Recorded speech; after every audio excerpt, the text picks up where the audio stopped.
According to Article 9 of Indian Constitution, persons voluntarily acquiring citizenship of a foreign state not to be citizens, अर्थात स्वेच्छा से किसी विदेशी राज्य की नागरिकता प्राप्त करने वाले व्यक्ति नागरिक नहीं होंगे।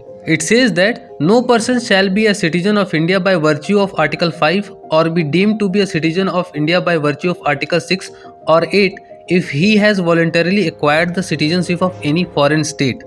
अर्थात कोई भी व्यक्ति अनुच्छेद 5 के आधार पर भारत का नागरिक नहीं होगा या अनुच्छेद 6 या अनुच्छेद 8 के आधार पर भारत का नागरिक नहीं माना जाएगा यदि उसने अपनी स्वेच्छा से किसी विदेशी राज्य की नागरिकता प्राप्त कर ली है। Article 10 of Indian constitution deals with the continuance of the rights of citizenship, अर्थात नागरिकता के अधिकारों की निरंतरता। It says that every person who is or is deemed to be citizen of India under any of the foregoing provisions of this part shall subject to the provisions of any law that may be made by parliament continue to be such citizen। अर्थात प्रत्येक व्यक्ति जो इस भाग के पूर्वगामी उपबंधों के अधीन भारत का नागरिक है या समझा जाता है, संसद द्वारा बनाए गए किसी कानून के उपबंधों के अधीन रहते हुए ऐसा नागरिक बना रहेगा।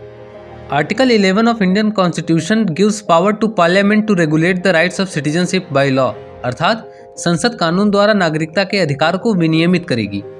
It says that nothing in the foregoing provisions of this part shall derogate from the power of Parliament to make any provision with respect to the acquisition and termination of the rights of citizenship and all other matters relating to citizenship।